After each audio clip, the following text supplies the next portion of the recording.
Donald Trump's biggest blunder took place at 8:07 p.m. on a Tuesday in Manchester, New Hampshire, the moment he agreed to take part in a CNN town hall event. His campaign advisors had convinced him that the appearance would be trouble-free before a friendly crowd, offering 2 hours of free airtime just before Super Tuesday. Because the polling numbers in New Hampshire were tight, he felt he needed the exposure. His plan was simple: arrive, dominate the conversation, and leave, a formula he had successfully used many times before. However, his staff did not know, and therefore did not tell him, that CNN had successfully secured Jasmine Crockett to participate on the panel. Trump only realized this after taking the stage, where she sat waiting, composed and ready with a leather notebook. She had been observing him for 10 minutes while he worked the rope line, watching him interact with the audience and flash his characteristic thumbs up. He completely ignored her when he finally sat down, just as former presidents are inclined to dismiss freshman representatives, marking his initial error. Moderator Jake Tapper stood at the podium between the two participants and clarified the unexpected format for the broadcast. He explained that this evening would deviate significantly from standard town halls, as Trump and Crockett would first spend an hour debating border security and immigration directly. Upon hearing this, Trump turned his head to glare toward his campaign staff in the wings, his expression clearly showing his confusion and anger over the aggressive setup. Unfortunately, withdrawal was impossible, as a nationwide audience of 20 million people were already tuned in on Fox, CNN, and C-SPAN. Tapper established the strict rules. Each side had exactly 2 minutes to respond, and he would cut the microphones to prevent interruptions. Real-time information would be projected on a massive screen behind them, visible in the arena and at home, courtesy of CNN's dedicated fact-checking team.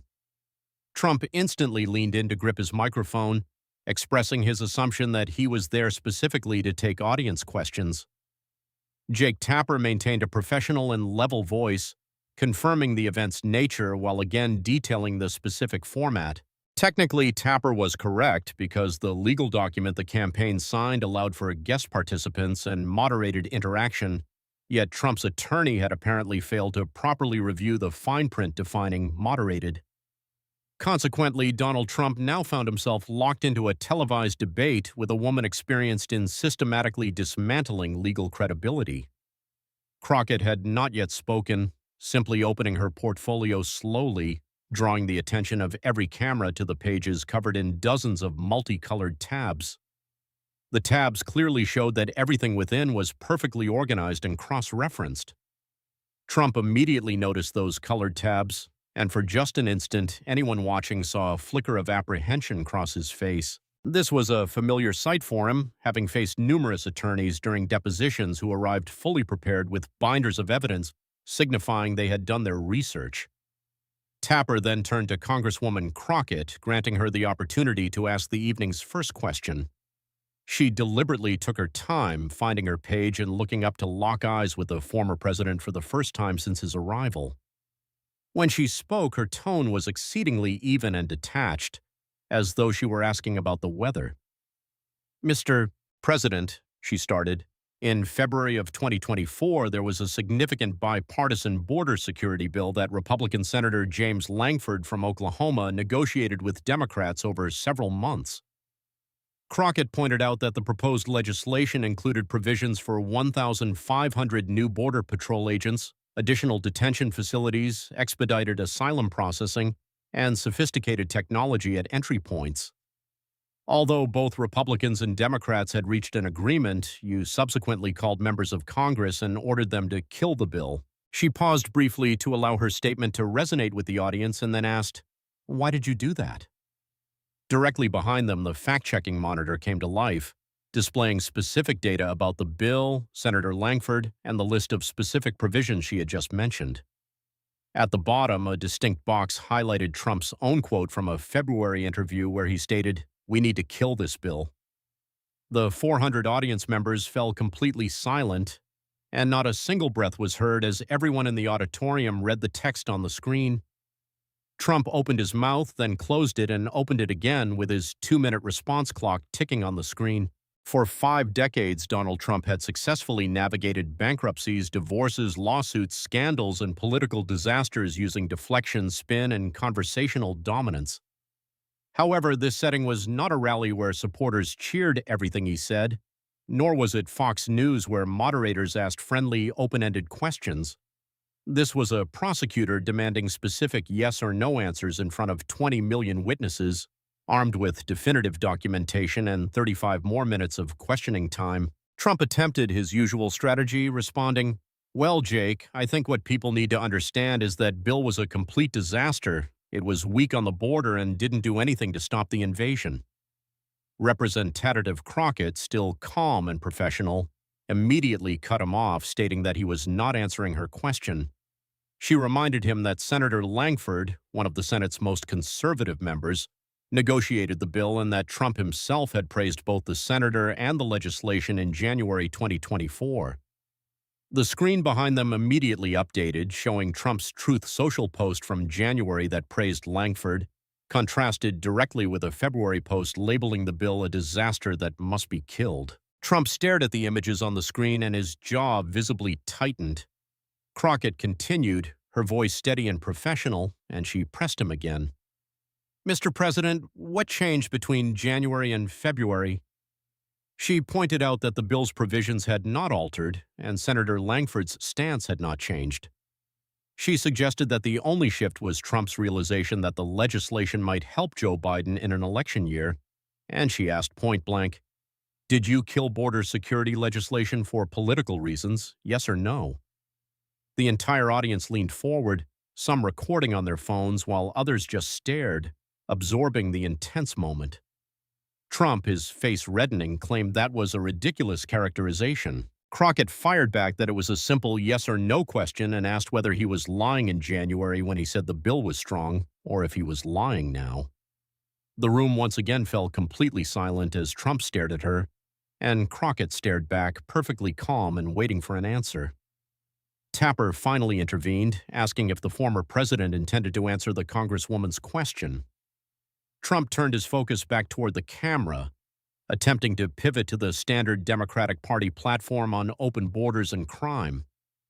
Crockett countered by stating she had voted for the very bill he ordered killed, the one that would have hired 1,500 more agents and funded asylum reform. She argued that his claim about Democrats wanting open borders did not make sense unless he personally killed a bill the Democrats supported simply to prevent a political rival from looking good. She let that assertion hang in the auditorium air before asking directly, "Did you put your campaign above border security, yes or no?" The former president was completely silent, his mouth open but nothing coming out as his 2-minute timer on the screen hit 0. Tapper spoke, announcing that Representative Crockett had another question. She flipped another page in her notebook, found her blue tab, and began, "Mr. President, let's discuss credibility. In 2023, you were found liable for massive fraud in New York, with the court determining you significantly inflated property values to secure better bank loans. The resulting judgment was $355 million, and your own chief financial officer, Alan Weisselberg, testified against you before he was sent to prison." She asked, "Do you think someone found liable for fraud should be lecturing anyone about honesty?" The fact-check monitor again lit up, displaying specific details about the fraud case, Weisselberg's role, and Judge Arthur Engoron's ruling. Trump's voice instantly rose as he claimed that the proceeding was a rigged trial before a Democratic judge in a Democratic city. Crockett responded that the evidence consisted of his own financial documents.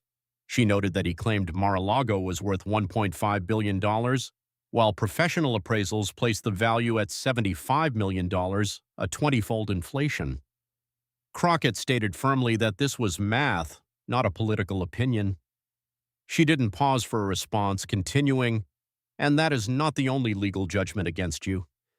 She pointed out that in May of 2023, a jury found him liable for sexually abusing E. Jean Carroll, resulting in a $5 million judgment. She added that he subsequently defamed her again, leading another jury to award her an additional $83 million, the screen filled with court documents and Carroll's name and photos. Trump started shaking his head, claiming these cases were all witch hunts. Representative Crockett continued, noting that 26 women have accused him of sexual misconduct and quoting his own infamous words from the Access Hollywood tape. "Grab them by—" She suddenly stopped and asked, "Should I finish that quote, sir?" The audience remained completely still, some looking uncomfortable while several women in the front row crossed their arms.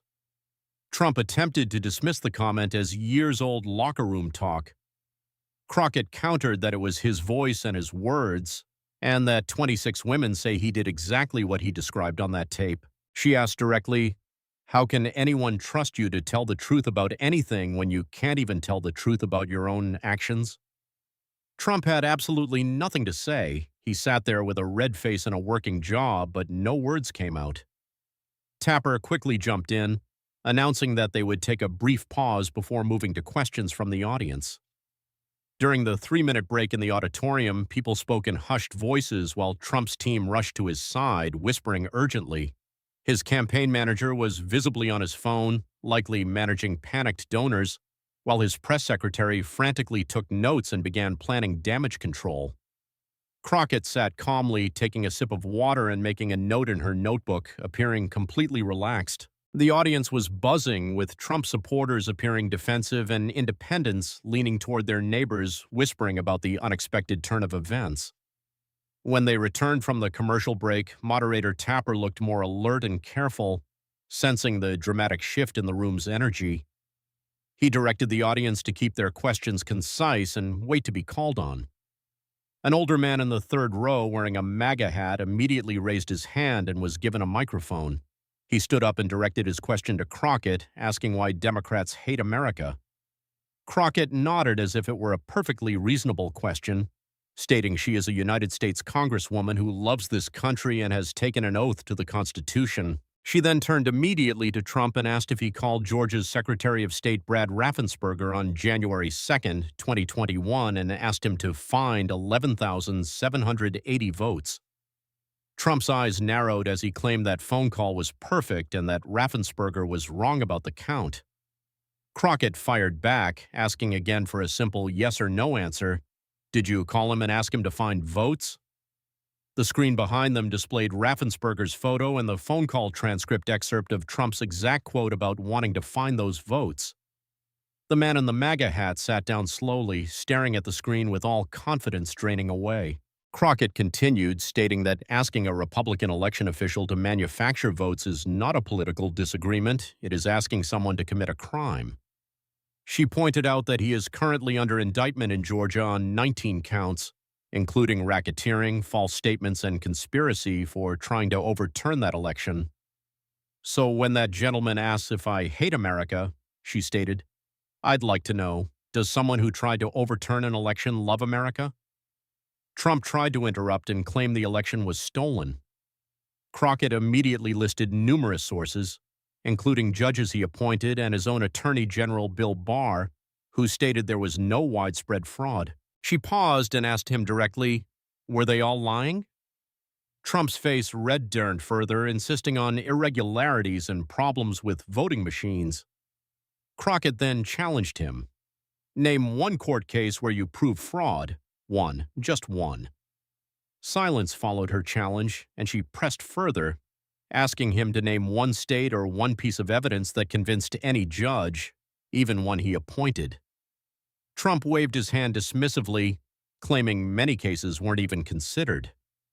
Crockett shot back that the courts did look and ruled he lost 63 times, with judges writing scathing opinions about the complete lack of evidence presented. She noted that Trump-appointed judges in Pennsylvania and Arizona stated his claims had no merit and that his own lawyers admitted they were not alleging fraud in court. The man in the MAGA hat had his phone out now, looking up information, his certainty gone and looking confused as he read something that contradicted everything he believed. Another woman in the audience raised her hand and Tapper called on her. She stood up and asked Mr. Trump, "If the election was stolen, why didn't you present this evidence in court? You had dozens of chances. Why didn't your lawyers show proof?" Trump tried to deflect, claiming the courts would not let them. Crockett asked who exactly stopped him, listing specific Trump-appointed judges and Republican officials who were involved. Trump was now floundering, claiming the system itself is rigged. Crockett summarized his argument. You're saying the system you ran for 4 years is rigged. You're saying the judges you appointed are rigged. You're saying the Republican governors in swing states are all in on it. Do you hear how that sounds?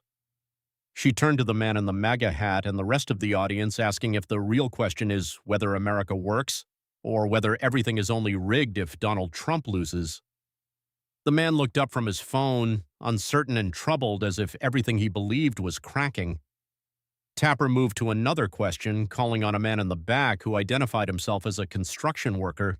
The man spoke in a steady, angry voice, explaining that his brother's electrical company was never paid $40,000 for work contracted on Trump Plaza in Atlantic City. As the brothers stood up, looking tired and worn down, the first man accused Trump, "You destroyed my family's business, and now you stand there and tell working people you're on their side." Trump tried to wave it off, claiming not to know the man and stating he had thousands of contractors over the years. "Exactly," the man's voice got louder, stating that Trump had stiffed thousands of contractors, small businesses, and working people who did the work and were then refused payment. Another woman stood up, saying her father's painting company for Trump Tower was stiffed $23,000 when Trump decided the work wasn't good enough, yet continued to use it. More individuals stood, all sharing identical stories about their relatives' plumbing or HVAC businesses being hired by Trump and never fully paid or not paid at all. Crockett's voice then cut through the rising noise. She asked, "Mr. President, how many contractors and vendors did you refuse to pay over the years? Do you know the number?" "I don't keep track of every single," Trump began. "USA Today investigated. They found at least 3,500 lawsuits involving your businesses, many of them from contractors, vendors, and workers you refused to pay. That is not a few disputes. That is a pattern. That is a business model." Crockett turned to the man whose brother was standing and asked for the brother's name. "Juan Rodriguez," he replied. Representative Crockett then asked what happened to Juan Rodriguez and his family after Trump did not pay him. Juan Rodriguez had to close the business, lost his house, and could not pay back a loan he'd taken out for the large Trump job. His daughter Elena was supposed to start at Rutgers but had to work instead. She is 30 now, never finished college, and is still paying off debt. The room was completely silent, as Juan Rodriguez's brother shared that Juan now works as a handyman making $30,000 a year when he used to employ 8 people. Crockett turned back to the former president, asking how the Rodriguez's situation was not theft. Trump was shaking his head, claiming that sometimes contractors do not do good work or there are disputes. Crockett countered that the work passed inspection and is still there, yet he didn't pay. And when Rodriguez tried to sue, Trump's lawyers dragged it out until he couldn't afford to fight anymore. "That is the pattern," Crockett stated. "Force them to sue, use your lawyers to outlast them, settle for pennies if they last long enough, because most people can't afford to fight you and just lose everything." She looked back at Juan Rodriguez, telling him, "I'm sorry that happened to you and your family. And I'm sorry that the person who did it to you is asking Americans to trust him with their country." The man nodded and sat down, but his brother stayed standing, looking at Trump not with anger anymore, but with sad disappointment and betrayal. Trump tried to move on, claiming he created thousands of jobs, but Crockett cut him off, stating that not paying thousands of workers is exploitation, not job creation. Another audience member stood, identifying herself as a military veteran with a top-secret security clearance, demanding to know why she would be in Leavenworth prison for the identical mishandling of classified documents found at Mar-a-Lago, asking, "Why should you be above the law?" The monitor showed photos of boxes of documents stacked in a Mar-a-Lago bathroom next to a toilet, clearly showing SCI top-secret cover sheets. Trump defensively claimed that as president, he had every right to declassify the documents. "You weren't president anymore," Crockett said, her voice sharp now. "You do not have declassification power as a private citizen."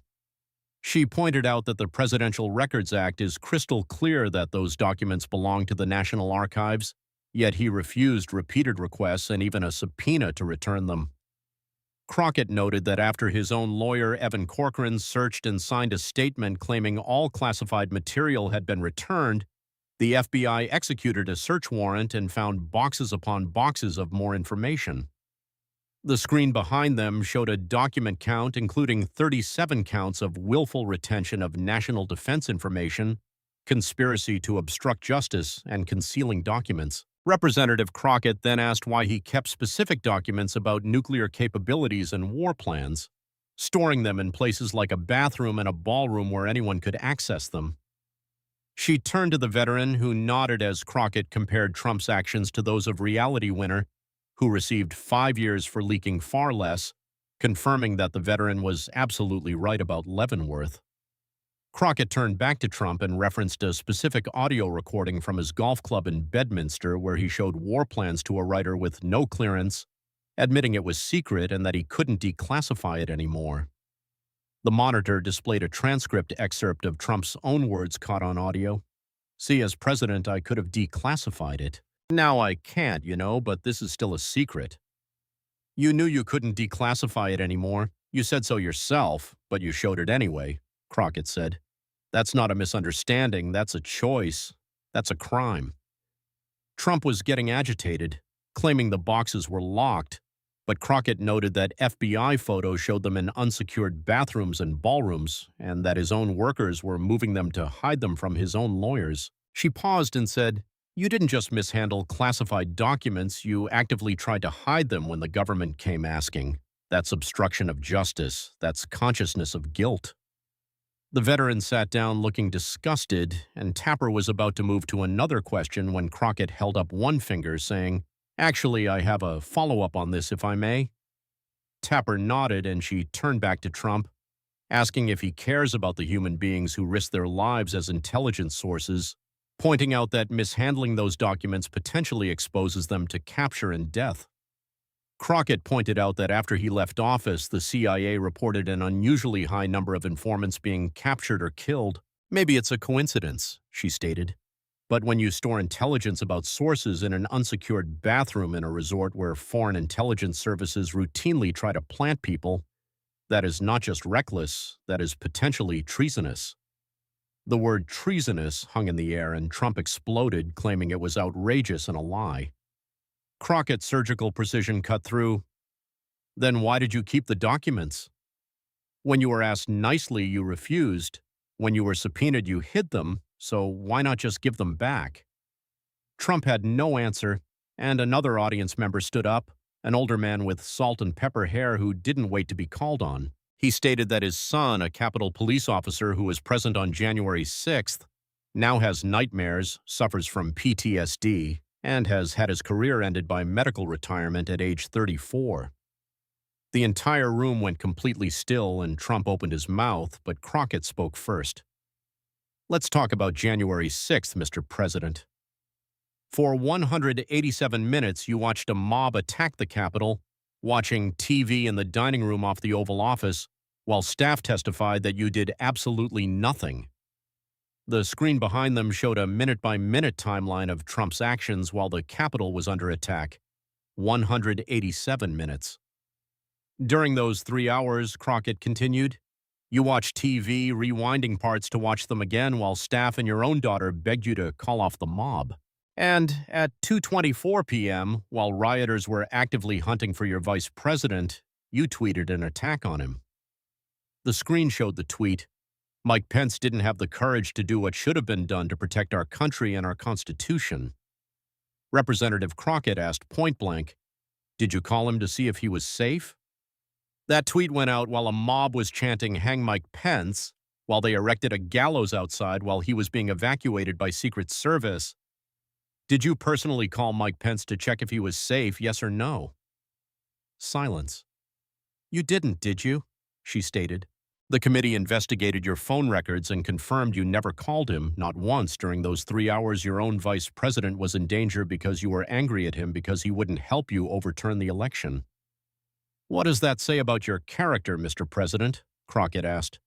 "What does it say that you cared more about your own ego than whether your vice president lived or died?" Trump tried to deflect by claiming it was mostly peaceful. Peaceful? Her voice rose slightly for the first time, stating that 140 police officers were injured, losing eyes and fingers, or being beaten unconscious.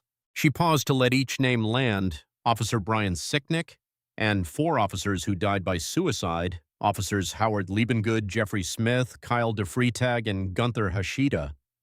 Crockett asked what part of windows being smashed, doors being broken, faces being smeared on walls, and senators and representatives hiding under desks while rioters hunted for Nancy Pelosi and threatened to hang Mike Pence is considered peaceful. Trump tried to stammer, claiming he told them to be peaceful. You told them to fight like hell. You told them their country was being stolen. And when they did exactly what you told them to do, you watched and did nothing for 3 hours. The man whose son was a Capitol police officer was standing again with tears in his eyes, telling Trump, "You did nothing." "Sir," Crockett spoke softly to the man, sharing that she was in the Capitol that day too, remembering the fear, the hiding, and the silence from the White House while we waited for someone to help us. She turned back to Trump. "You sent a mob to stop the constitutional process, and when they turned violent, you did nothing. That's not just a failure of leadership. That's a betrayal of everything you swore to uphold." Tapper, looking shaken, announced they were taking another brief break. During the break, the energy in the auditorium had completely changed, moving beyond politics to accountability and reckoning. Trump's team surrounded him, with his campaign manager whispering that this was going off the rails and they needed to pull him out.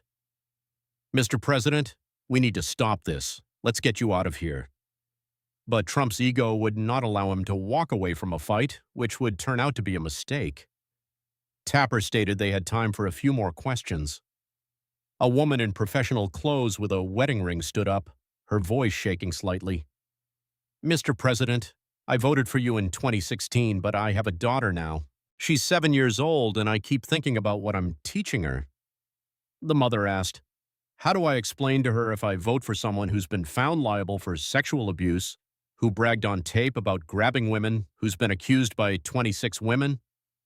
The room went completely silent. This was the question that mattered to regular people.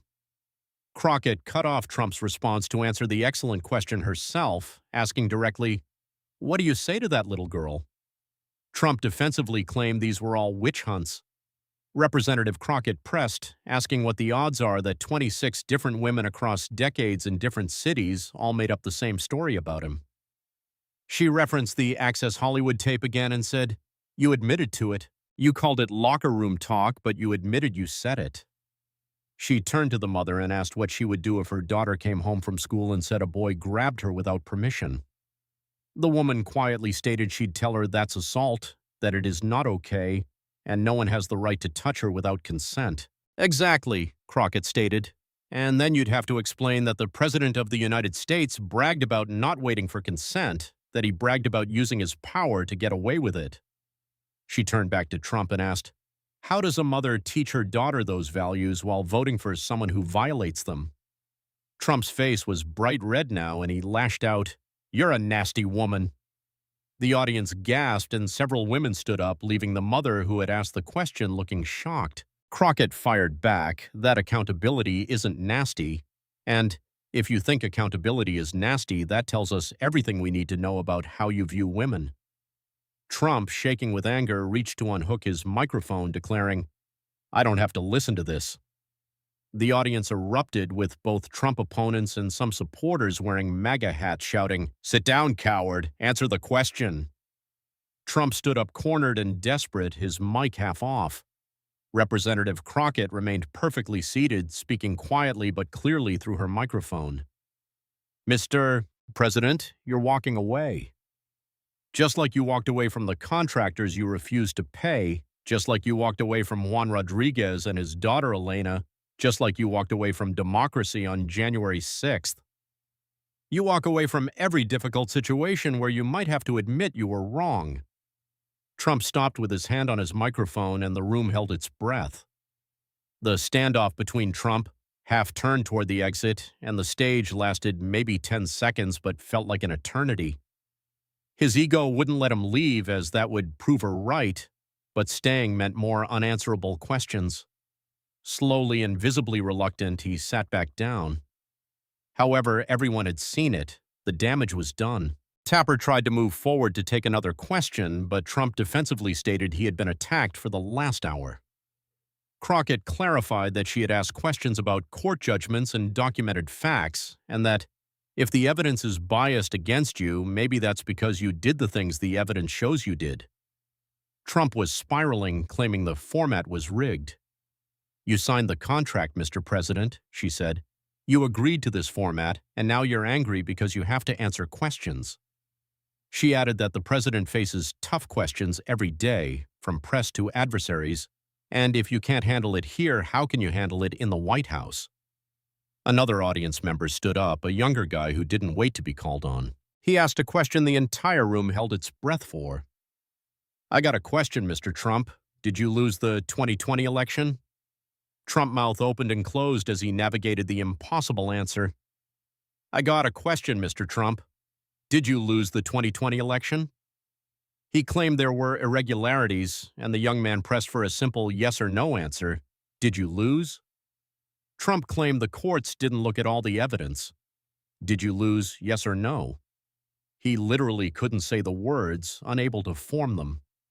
Crockett leaned forward and outlined specific data from his appointed judges, Attorney General, Cybersecurity Director, and Republican election officials in Georgia, Arizona, and Michigan recounts and audits. Recounts in multiple states confirmed the results. Your own daughter accepted the results. Everyone around you told you that you lost, but you still can't say the words, can you? 10 seconds of complete silence on live television followed as 20 million people watched Donald Trump's inability to answer the simplest question in the world. Crockett stated that he couldn't form the words because your entire identity is built on never admitting you're wrong. That, Mr. President, is why you can't be trusted with power again. Trump stood up, and this time he didn't hesitate or try to explain. He pulled off his microphone, dropped it on the chair, and walked straight off the stage, brushing past his campaign manager. The auditorium erupted as Trump pushed through the side door and left, while the camera stayed focused on the empty chair where he had been sitting. Crockett sat calmly, closed her notebook, took a sip of water, and looked at Jake Tapper, who appeared shell-shocked. "Well, the former president has left the building," Tapper announced. "Representative Crockett, would you like to make a closing statement?" She nodded and said, "I came here tonight with one goal, to ask questions and present facts. Court judgments, video evidence, his own statements, all matters of public record." Crockett turned to the camera and stated she understood supporter frustrations, but asked them to think about what they just saw. A potential president couldn't answer basic questions about his actions, and when that didn't work, he walked away. That's not strength. That's not leadership.